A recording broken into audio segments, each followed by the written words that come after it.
Zumba dance ആണ് ഇപ്പോഴത്തെ വിഷയം അല്ലേ. നമ്മുടെ കുട്ടികളൊക്കെ സ്ട്രെസ്ഡ് ആണ്. അപ്പോൾ സ്ട്രെസ്ഡ് ആകുമ്പോൾ അവർ ലഹരിയിലോട്ട് പോകുന്നു. അപ്പോൾ സ്ട്രെസ് റിലീഫിന് വേണ്ടി സൂംബ അല്ലെങ്കിൽ ഇങ്ങനത്തെ എക്സസൈസസ്.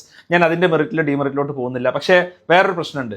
നമ്മുടെ കുട്ടികൾ സ്ട്രെസ്ഡ് ആയിട്ടല്ല ലഹരിയിലോട്ട് പോകുന്നത് ആണ് നിങ്ങൾക്ക് തോന്നുന്നുണ്ടോ? ഒരു അഡൽട്ട് ആണെങ്കിൽ നമുക്ക് പറയാം അയാൾക്ക് ഫാമിലി പ്രോബ്ലംസ് ഉണ്ട്, ജോലിയിലെ പ്രശ്നങ്ങളുണ്ട്, അങ്ങനെ സ്ട്രെസ്ഡ് ആയിട്ട് അയാൾ ആൽക്കഹോളിസത്തിലോട്ട് അല്ലെങ്കിൽ ലഹരിയിലോട്ടൊക്കെ പോകുന്നു എന്നുള്ളത്. നമ്മുടെ കുട്ടികൾ ലഹരിയിലോട്ട് പോകാനുള്ള കാരണം പ്ലഷർ സീക്കിംഗ് ആണ്. അവർക്ക് ഇമ്മീഡിയറ്റ് ഒരു ഗെയിന് കിട്ടുന്ന ഒരു സംഭവം, അവരെ ഡോപ്പമിൻ ഹിറ്റ് ചെയ്യുന്ന ഒരു സംഭവം വേണം, അല്ലെ ഇൻസ്റ്റന്റ് ഗ്രാറ്റിഫിക്കേഷൻ ഉള്ള ഒരു സംഭവം വേണം. അപ്പോൾ ഫോണ് സ്ക്രീനിൽ നിന്നൊക്കെ കിട്ടുന്നത് അതാണ്. ഇതേ സംഭവം ലഹരിയിൽ നിന്ന് കിട്ടുന്നത് കൊണ്ടാണ് കുട്ടികൾ എന്ത് ചെയ്യുന്നത്, ആ ലഹരിയിലോട്ട് പോകുന്നത്. ആ ഡോപ്പമിൻ റഷ് അവർക്ക് കിട്ടുന്നു അല്ലെ. അപ്പോൾ ഈ പ്ലഷർ സീക്കിങ്ങിലാണ് ആളുകൾ പോകുന്നത്. അല്ലാതെ ഇവിടെ ഓൾ പാസ് സിസ്റ്റവും വളരെ ലഘൂകരിച്ച സിലബസ് ഒക്കെ ഉള്ള ഇവിടെ എന്ത് സ്ട്രെസ്സാണ് അക്കാഡമിക്കലി ഉള്ളത്. വേറെ സ്ട്രെസ് ഇല്ല എന്നല്ല ഞാൻ പറയുന്നത്. സ്ട്രെസ്സൊക്കെ അക്കാഡമിക് സ്ട്രെസ്സൊക്കെ കേരളത്തിലെ കുട്ടികൾക്ക് വളരെ കുറവാണ്. തലേ ദിവസം പഠിച്ചാൽ തന്നെ ഇവിടെ A+ ഒക്കെ കിട്ടും. 61,000 ആൾക്കാർക്ക് A+ കിട്ടുന്നുണ്ട്. അപ്പോൾ അതൊന്നും പ്രശ്നമില്ല.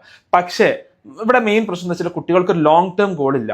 ഒരാൾക്ക് സഞ്ജു സാംസൺ ആവണം, അങ്ങനെ ഗോളിൽ എത്ര കുട്ടികൾ കേരളത്തിലുണ്ടാവും? അല്ലെങ്കിൽ മേ ബി IIT പോകണം, അല്ലെങ്കിൽ ഒരു IAS ഓഫീസർ ആവണം, എനിക്ക് നല്ലൊരു ബിസിനസ് ബിൽഡ് ചെയ്യണം, എനിക്ക് നല്ലൊരു അധ്യാപകനാവണം എന്ന് മേ ബി പറയുന്ന എത്ര കുട്ടികൾ നമുക്കുണ്ട്?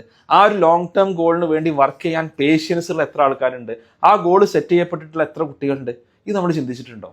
അപ്പോൾ നമ്മളൊരു റോങ് കോഴ്സിനെ അല്ല നമ്മൾ എന്ത് ചെയ്യേണ്ടത്, നമ്മൾ ആക്ച്വലി പരിഹരിക്കാൻ ശ്രമിക്കേണ്ടത്. ഇതാണ് എനിക്ക് തോന്നിയിട്ടുള്ളത്. ഈ പ്ലഷർ സീക്കിംഗ് എന്നുള്ളതിനെ കൃത്യത്തിൽ അഡ്രസ്സ് ചെയ്യാൻ നമ്മളെ സംബന്ധിച്ചിടത്തോളം ആവണം. അതിന് കുട്ടികൾക്ക് പല രീതിയിൽ ലോങ് ടേം കോഴ്സ് സെറ്റ് ചെയ്യാൻ നമുക്ക് കഴിയണം. നിങ്ങൾക്ക് എന്താ തോന്നുന്നത്?